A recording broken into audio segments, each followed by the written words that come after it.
DJ52. You got Duke White, I'm Prince Gray. I heard that. Amen. Now, you have been doing this for a while. It's been a while, and you're changing lives. God's using you in a powerful way, which obviously never gets old. Absolutely. What part of, where would you like to see Christian rap, and how would you like to see Christian rap influence the secular arena, or do you even think we should?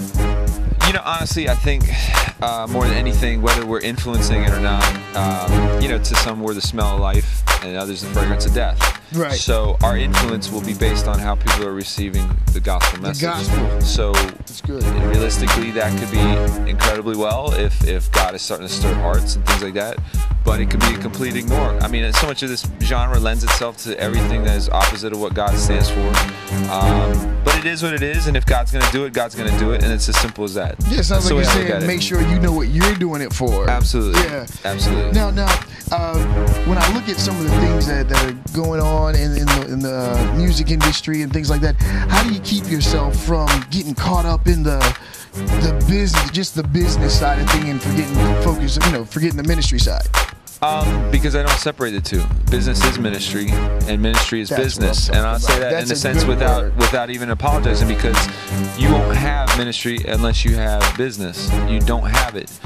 We like to separate the two, but realistically, we forget that Jesus had a money holder, a money bag. That's right. Now, it's not that one is more important than the other. It's just all things are God. He owns the cattle on 1,000 hills. We're called to be stewards of every aspect of what He gives us. So if that's time, if it's money, if it's people, that's the way I look at it. But like anything, it's very easy to get out of sync, and I think for me, it's been a slow grind. So the process of getting there, do I struggle with everything? Absolutely. But I think part of it too is I surround myself with good people. That's the key. But I'm gonna say, for my own personal conviction, I have no, and this sounds bad, but I have no problem throwing my face on anything. Right. I do have a problem with throwing the cross on anything. And the reason why is because, honestly, I feel that's huge. I tread lightly when it comes to turning my Father's house into a market. Right. So, do I get convicted if I was to throw a big fat cross on a t-shirt? I'm not saying about anybody that wouldn't do that. I just would feel a little bit like, am I selling Jesus? Is this for sale? Yeah, exactly. So what I try to do to balance a lot of that is I have a lot of free stuff. If you buy my record, you get a free version to give away.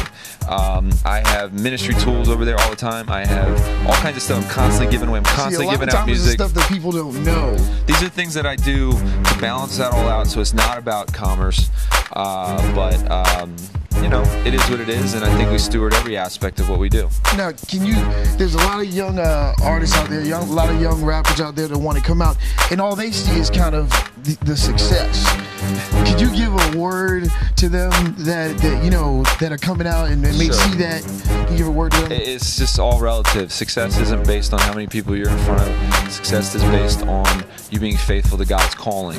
And whether that is one person, 100 people, 100,000 people, Jesus gives us a principle. If you can be faithful in the little, you can be faithful with more. And we all start somewhere.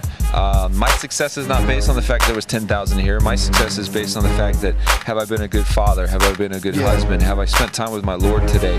Have I given the time for each and every person that's came to be here? Have I tried my very best to represent Christ? Have I also valued that person that's just a security guy? Or have I valued that guy that's probably loading down my merch? Or have I valued him as much as I value the kid that buys my CD? Right. That to me is the full aspect. That's a good word, because here, I don't know if you know, but this is like a breeding ground for Christian rappers. I mean, it's just like they're everywhere. They love it, and it's cool, But I know that a lot of them sometimes get caught up in the striving, and trying. It becomes a rat race. Trust me, we all get there.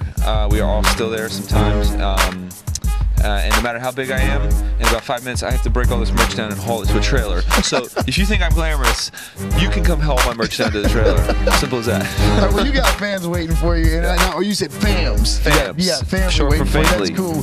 So you got people waiting, and they wait out here in the cold. And man, it was an awesome thing seeing you when they wanted to shut the whole thing down. You said, "Well, we'll go outside," and that meant. I think that really meant a lot to those kids, because your lyrics go home with them, and you're changing their world, man, and you're helping them them fight this fight. You know, we don't know their situations, their family lives, and you're writing lyrics, man. That's giving them the ability to keep going at that young age. So, man, I want to say God bless you. Bless you, man. Thank you, man. An amazing man of God, and appreciate you, man. It's good. This is Duke with Bass God and Hip Hop, and Prince Gray. KJ5 Prince Gray.